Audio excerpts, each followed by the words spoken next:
this, and I said we were trying to, focus more on the image, but that's really an important topic.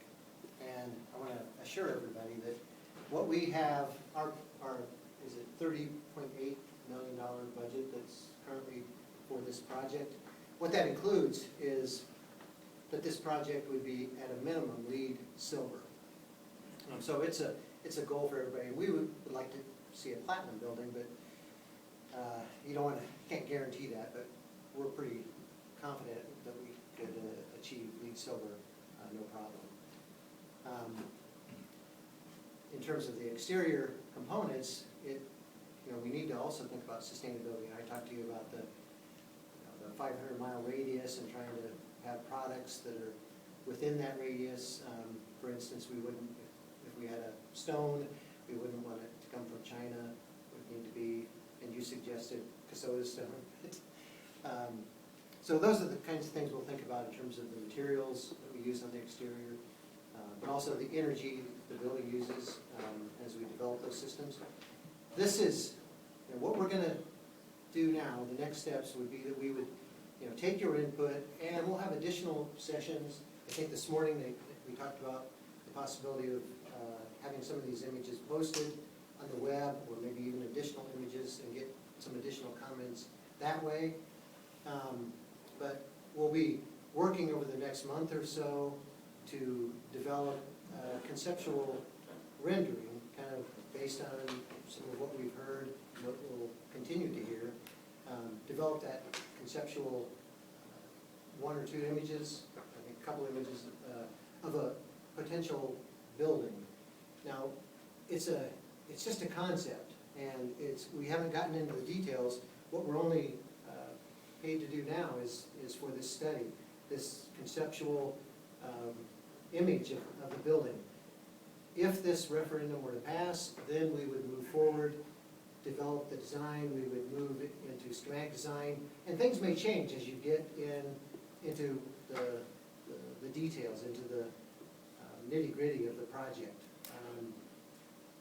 The general location of it may be fixed, the number of floors is going to be fixed. We're not going to add a tremendous amount of scope, but as we work with that site and based on the comments and input that we gather from the public, we'll develop that. But there's a lot, that whole design process is much more detailed, and that won't happen until after the referendum.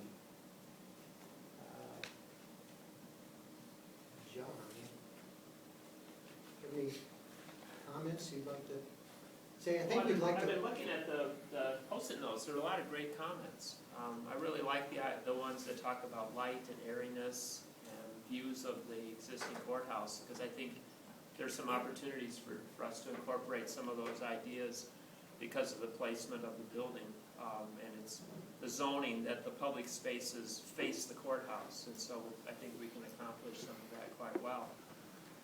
We talked this morning a little bit, or had a little bit of a discussion about something it's important or near dear to me, which is the whole aspect of the dignity of the courts, and the whole consideration that should this building actually look like a courthouse, and what does that mean, while at the same time not trying to overshadow the existing building, the historic building. And so I think that's going to be one of the challenges for us, is to be able to say it does look like a courthouse because there are in fact courtrooms in it, but that it doesn't take anything away from the splendor of the existing courthouse. And I just wonder if any of you have any comments or thoughts in that regard. I mean, should it look like a courthouse? Yes. No. Are you talking about the exterior or the interior? Exterior. Well, I mean, actually both, but I think tonight we're talking principally about the outside. I would say it depends on how actually literally close you are to the building. We're going to be about 60 feet away. Okay. Yeah. So I say all this for the comment section, but we'll expand on that idea of compatibility and consistency. Well, we'd like to open it up if you have comments. Feel free. You go first. And remember, if you could introduce yourself and kind of, you don't have to be necessarily at the podium, but talk close to this microphone. This microphone here? Yeah. Okay. Don't take too far away. That's a PowerPoint. My name is Larry Baker. I'm from Iowa City. Probably put the lights back on. Over now.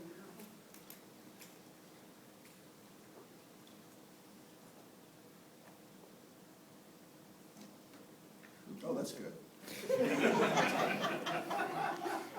Yeah, my wife will make a joke out of that.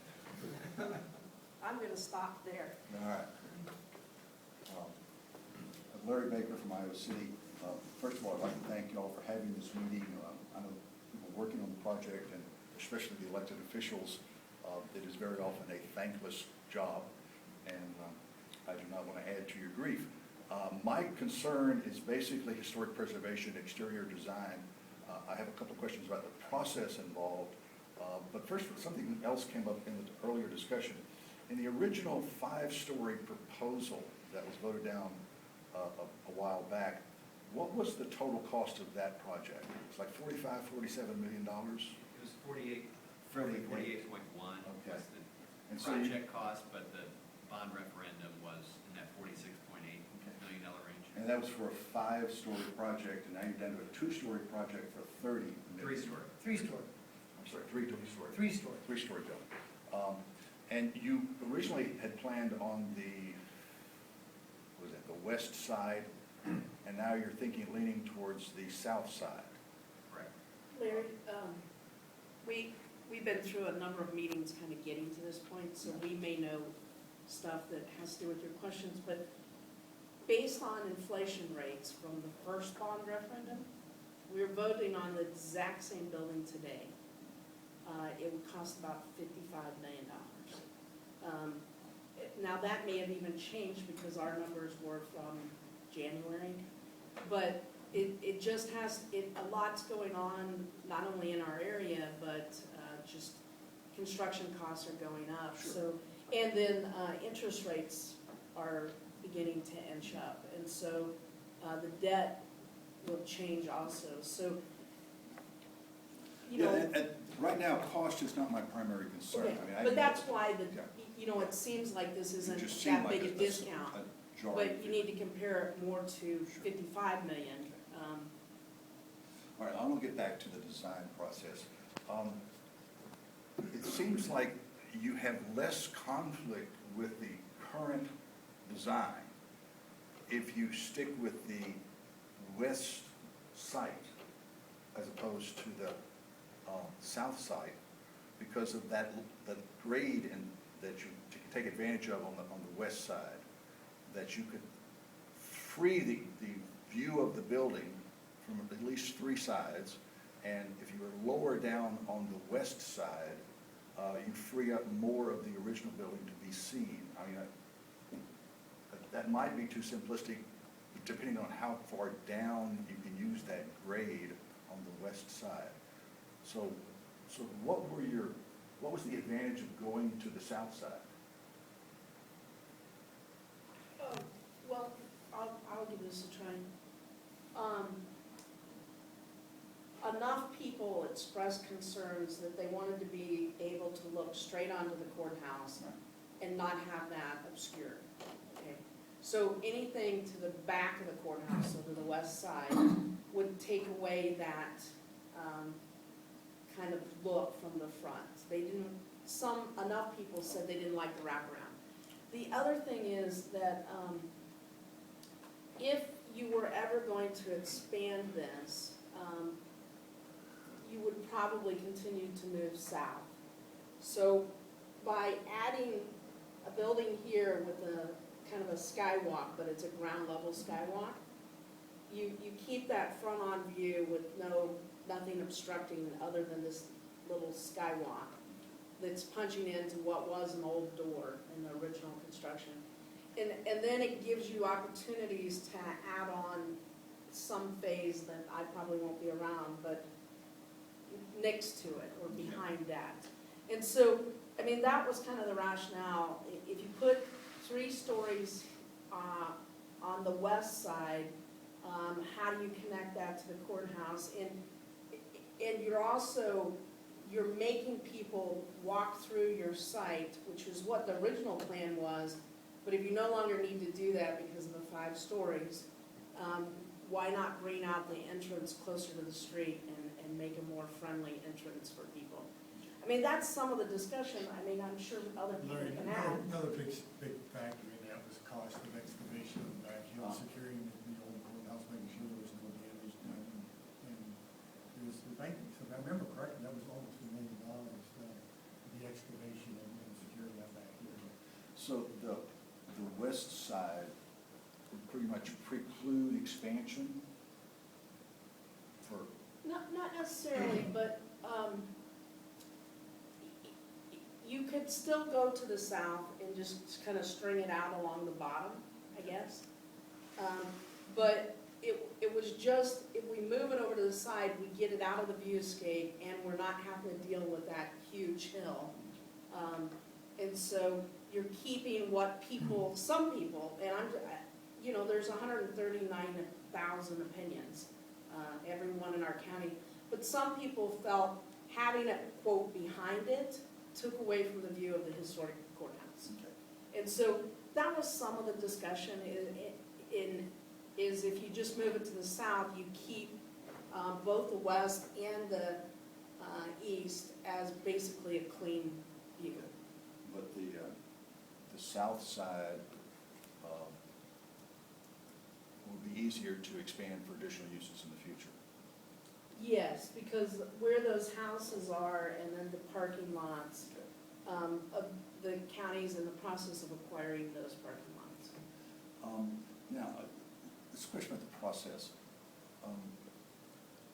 I think most people agree when they look at pictures like this, they like the idea of airiness, light, windows. That's an interior looking out idea, but that also affects your exterior design as well, and it makes it more problematic about your compatibility with the existing building, and that's a design problem I know you have to take into account.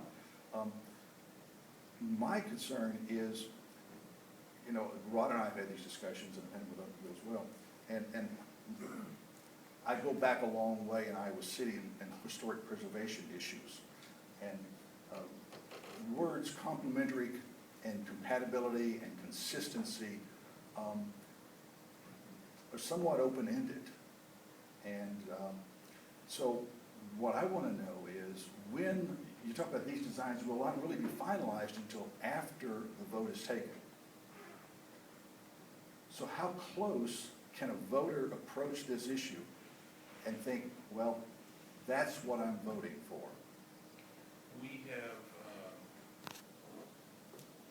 plans to do perhaps a little bit more of this, and then the folks from Newman, Munson, and Venture are going to bring us some possibilities that we plan to display at the fair. And while we're not committing that maybe the 3 or 4 things that you'll see at the fair will be the 3 or 4 things, I think there'll be a pretty close approximation of what we could imagine it would look like. And then we are going to try to narrow that even more prior to the time that you would go to vote. So you'll have a pretty good idea. Part of the issue there, Larry, is the fact that we would spend a considerable amount of dollars to do a design, and if it failed, then we've wasted nearly $1 million in design or more in that whole process. Yeah, that's very true. You have an equal chance of failing if people think that they can't trust you on the eventual design because you're withholding the design.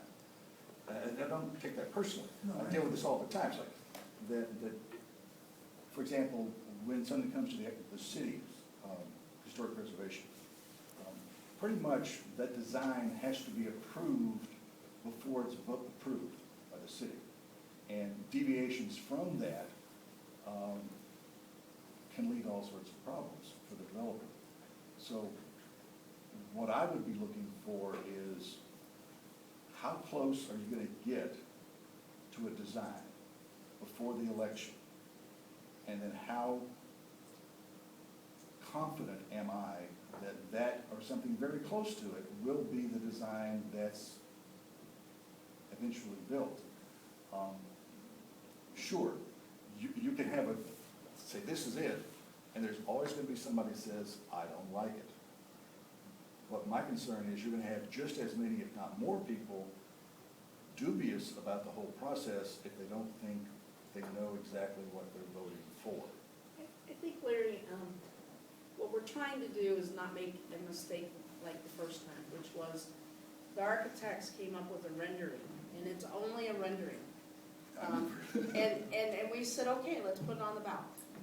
And then everybody assumed it was going to look like, just like that, and it was gonna be a flat roof, and you know, they had every horrible feeling, some did, and other people loved back glass. And it just kind of depends on where you are in architecture. And then the second time we came forward, you know, we had heard from enough people who said we'd like more stone. So we put more stone in it. This time around, as opposed to let the architects go out and say, give us an idea, what we're trying to do is have you give us an idea. But I voted on a lot of ballot referendums of schools and of pools and recreation and libraries, and I never saw a final design because it'll cost $3 million. Well, And so we hope that with enough public input that we would get to something that would look and have incorporated what we're comfortable with and have had enough feedback from people that you can look at the picture and then look at the final and you'll say, okay, they didn't lie to me, this is close. that's what. But some people believe we have a design that we're just not telling you about. And what we have is a floor plan, which is still not set. We know the square footage, but you know, even the last time we met, we were moving things around and we wanted a bathroom here and we don't want that judge to have that much space. And so I think through our kind of working plan was through the summer, we would work through a process to get more and more feedback and some samples and maybe let people like weigh in. I like this, I hate this, could you tweak this? And then eventually we're, you know, have more public input and narrow it down, and eventually we're gonna have to vote on one of those.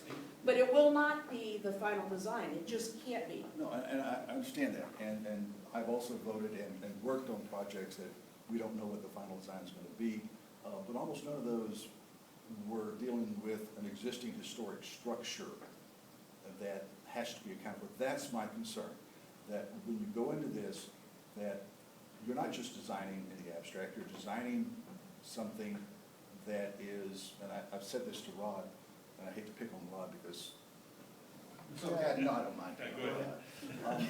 Is that, you know, you want something that is compatible with, but consistent with the original design. And that's the hard part for a modern architect because standards have changed, materials have changed. But, you know, in my ideal world, the addition would look like it was designed in conjunction with the original designers of the building. That you'd have something that this is new and it looks old. And that's a cosmic concept. And I'll let you guys work that out. Yeah, Let Ron? me just add, Larry, I think, so, in Iowa, you can vote 40 days ahead, so we're talking the last few days of September, people would actually be able to vote on this. And so I guess me personally, we haven't really discussed this, but I'd like to have that final picture for you by, I don't know, at least a couple weeks, if not more, ahead of that. So hopefully we'll have something in the Press Citizen in the early September, mid-September, so that folks do have that final look. Yeah, I want to make sure my concern is not the use of the building. You absolutely need something there. You also need something done with the jail. That's a different issue now. My concern is, what is that going to do to the visual landscape of Iowa City? And with that concern expressed, I will see what you come up with. Thank you. Larry, just one other comment. You know, there are those that actually would say that actually you don't want the new building to look like the old courthouse because you want the old courthouse to be the focal point, and you want it to be subtle away from that, so you actually looking at the courthouse. But you, again, early designs, early ideas, when you look at two different buildings and you say, not only like different buildings, different uses, different centuries, different worlds. It's like, these are not compatible. You guys can do it. That's why I get paid the big bucks. Thank you. Only if you help us, so, We'll see. about a month from now, we should have some more, things that we will wanna bounce off of you and say, that is god awful, or Yeah. you're on the right track here.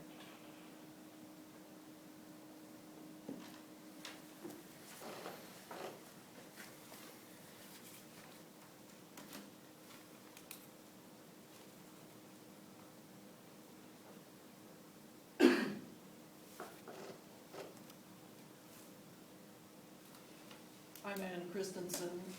I live in Iowa City. I'm a member and I represent 100 Grannies for a Livable Future. 100 Grannies started with 10 people. Today we're well over 100, probably approaching 150 and exponentially growing. So I want to tell you that I will not vote for this building unless it is extremely sustainable, and I hope better than silver. As I was telling you, the utility cost savings in sustainable buildings, LEED buildings, more than pay for any extra cost that's involved. Studies have shown that the additional cost of a LEED level construction is paid back in a very few years.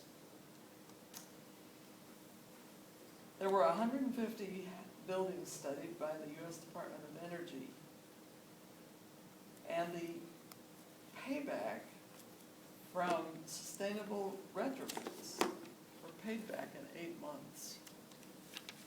This is an economic thing to do. You may have some costs, more for some things. Those costs are coming down fast for sustainability. The operating costs of green building saves money through reduced energy and water consumption, long-term operations and maintenance costs. The energy savings alone typically exceed any cost premiums associated with that design and construction. Also, there is emerging evidence that if the physical characteristics of the building are sustainable, there is a huge benefit for worker productivity and the health of the employees. That's something I don't think we think about very often, but it is important. Also, green buildings can deliver on large-scale economic priorities, such as climate change mitigation, which we really need to start taking seriously, now, not in 2050. Energy security, resource conservation, job creation, and quality of life. If you can meet these standards, I don't care, well, I do care what the building looks like, but you'll have my vote and 150, 200 grand others when the building is sustainable. Thank you.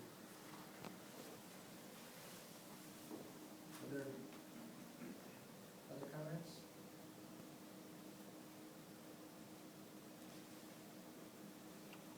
I'd like to thank everyone for their input. I apologize for dealing with the back issue. I can't sit upstairs.